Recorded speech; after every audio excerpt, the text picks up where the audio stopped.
Uno. Buenos días, mi nombre es Ignacio Rojas Benavides, integrante del Grupo I. Junto a mi grupo presentaremos la solución a un ejercicio para el cálculo de temperatura inicial de una masa de aire luego de pasar por diferentes cotas y estados por medio de la relación Clausius-Clapeyron. Para poder entender el enunciado de este ejercicio y su contexto, daré a conocer las terminologías utilizadas. El objeto a analizar es una masa de aire, lo cual lo definimos como un cuerpo de aire con condiciones uniformes. Dicha masa de aire es sometida a cambios de cota, o sea, a cambios de altura, donde se debe considerar que, al subir, su temperatura disminuye y al bajar, la temperatura aumenta, donde para estos cambios de cota se considera en este ejercicio el término adiabático. Este término significa que la masa de aire no intercambia energía con el medio que lo circunda y trabaja a presión constante, lo cual significa que puede cambiar su humedad relativa y temperatura. La humedad relativa se define como la relación entre la presión de vapor y la presión de vapor saturada, la que se expresa en porcentaje. Dicha presión de vapor es la presión que ejerce la fase gaseosa del sistema sobre la fase líquida en una temperatura determinada, donde ésta se puede encontrar saturada. La masa de aire a analizar durante sus cambios de cota considera dos tipos de procesos adiabáticos, los que son adiabático seco, el cual es considerado en ascensos y descensos con humedad relativa no saturada, y adiabático húmedo, el cual se considera para cambios de cota donde existe humedad, casos de presión de vapor saturada, precipitación o formación de nubes. Para el caso de la humedad relativa del 100%, se conoce un término llamado punto de rocío, donde la masa de aire alcanza su saturación y condensa a presión constante. Este punto de rocío es considerado en una temperatura específica. Comprendiendo así que el punto de rocío se relaciona a la humedad relativa y la humedad relativa a la presión de vapor y presión de vapor saturada, nos da paso a entender la relación Clausius-Clapeyron, la cual relaciona todo lo nombrado y considera las variaciones de temperatura, lo que nos permite realizar este ejercicio. Esta relación será aplicada y utilizada en los términos ya nombrados en la resolución de este, pero primero veremos una explicación de mi compañero Javier de cómo llevar a cabo la relación Clausius-Clapeyron en base a estos términos.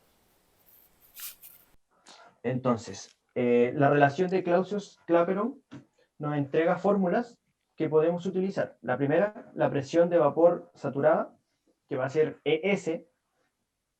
La segunda, donde tenemos el HR, que va a ser la humedad relativa, igualada a la presión de vapor partido por la presión de vapor saturada, que es ES, por el 100, ya que es un porcentaje. Y como último, tenemos la temperatura final, va a ser igual a la temperatura inicial, más R, que es la gradiente adiabática, que puede ser seco o húmedo, dependiendo si existe o no saturación, por el diferencial de altura. Entonces, la forma en que podemos relacionar estas fórmulas es bastante simple.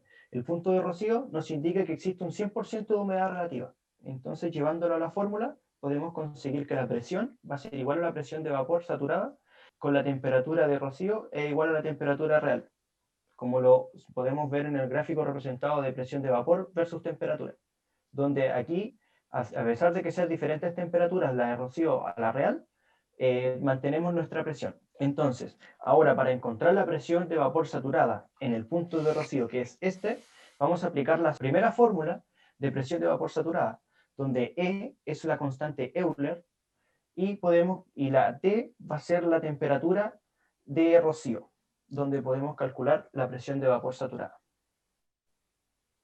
Luego, con esta presión de vapor saturada la igualamos a la presión de vapor en la temperatura real. Entonces, ahora conseguimos esta variable para poder conseguir la presión de vapor saturada en real.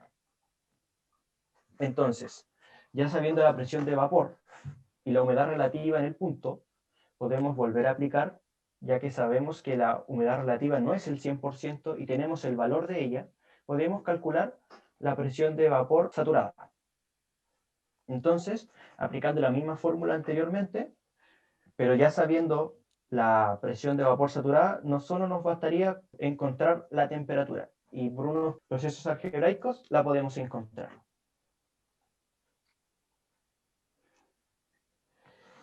Como final, con la temperatura del punto obtenida, ya no queda nada más que hacer que el seguimiento inverso al proceso, asociando la última temperatura obtenida con la anterior de ella. con la tercera fórmula ya entregada. Ahora los dejo con mi compañero Alejandro Zamora, que les va a realizar el ejercicio con los datos entregados por nuestro profesor. Bueno, el ejercicio es el siguiente. Una masa de aire no saturada en la cota 82 metros sobre el nivel del mar asciende hasta la cota 1747. En la cota 493 de su ascenso se produce la formación de nubes. Una vez alcanzada la cota 1747, la masa de aire elimina el exceso de vapor de agua mediante precipitación, alcanzando la condición mínima de saturación. Luego de esto desciende a la cota 532 metros sobre el nivel del mar. ¿Cuál es la temperatura que inicialmente tenía la masa de aire si los procesos de ascenso y descenso son adiabáticos? El punto de rocío al final de todo el proceso es 10 grados Celsius, el gradiente adiabático húmedo es un 76% del gradiente adiabático seco y la humedad relativa al final del proceso es de un 71%. Bueno, como lo dice el ejercicio, comenzamos con una masa de aire seco, la cual se encuentra a 82 metros sobre el nivel del mar, la cual a partir de los 493 metros sobre el nivel del mar comienza la formación de nubes. Por lo tanto, también comienza la saturación. Luego, al llegar a 1747, se satura al 100%, para luego precipitar, eliminando el exceso de vapor de agua, alcanzando la condición mínima de saturación, por lo que la masa de aire desciende a 532 metros sobre el nivel del mar. Para efectos de comodidad en el ejercicio, a cada punto se le asignará una letra desde la A hasta la D. Considerando la información dada, tenemos que al final del proceso la temperatura de rocío es de 10 grados Celsius y que el gradiente adiabático húmedo es un 76% respecto al gradiente adiabático seco, en la cual se sabe que este último es una constante de valor menos 9,7 grados Celsius por kilómetro, por lo que nuestro gradiente adiabático húmedo es igual a menos 7,372 grados Celsius por kilómetro. Para este ejercicio utilizaríamos las fórmulas ya mencionadas por mi compañero. La depresión de vapor saturada, la de humedad relativa y la de temperatura final. Para realizar este ejercicio, lo que debemos hacer es hallar la temperatura en el punto D, la temperatura real. Para esto tendremos que obtener la presión de vapor saturada, con la fórmula 1, reemplazando el T en la temperatura de rocío, que en este caso es 10 grados Celsius, lo que nos da como resultado 1228,36 pascales. Con este valor encontrado, podemos asociarla a la fórmula 2 de humedad relativa, que al pertenecer a la del punto de rocío tiene un valor del 100%, en donde concluimos que la presión de vapor saturada es igual a la presión de vapor, por lo tanto, la presión de vapor es igual a 1228,36 pascales. Debido a lo anterior, y según las indicaciones del ejercicio, se dice que la presión de vapor en todo el proceso se mantiene constante. Con esto claro, podemos calcular la presión de vapor saturado real en el punto D, ya que tenemos como dato que la humedad relativa en ese punto es de un 71%. Resultado que la presión de vapor saturado en D será igual a 1730,08 pascales. Ahora, con la presión de vapor saturada real obtenida en el punto D, podremos calcular la temperatura real en este mismo volviendo a usar la fórmula 1 y reemplazando los datos que ya tenemos, dando así que la temperatura en D sea igual a 15,2 grados Celsius. Para realizar este ejercicio debemos realizarlo por tramos, partiendo desde atrás hacia adelante, es decir, por el tramo C hacia el D, en donde utilizaremos la fórmula 3, quedando de esta forma, en donde se utiliza el gradiente adiabático seco, ya que en este tramo la nube saturada precipita hasta llegar a la condición mínima de saturación,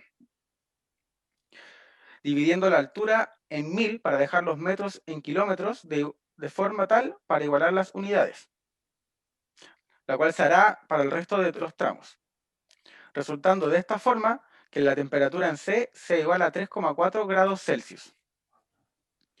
Siguiendo con los tramos, ahora viene desde B hacia C, utilizando la misma fórmula 3, reemplazando en esta oportunidad por el gradiente adiabático húmedo, debido a que en el trayecto desde B hasta C se satura al 100%, resultando de esta forma que B sea igual a 12,64 grados Celsius. Y finalmente, desde el tramo A hacia el B, volviendo a utilizar la fórmula 3 y utilizando el gradiente adiabático seco debido a que en el punto B recién se comienza a saturar, dando de esta forma que la temperatura en A es igual a 16,63 grados Celsius. resolviendo de esta forma la pregunta del ejercicio. Muchas gracias.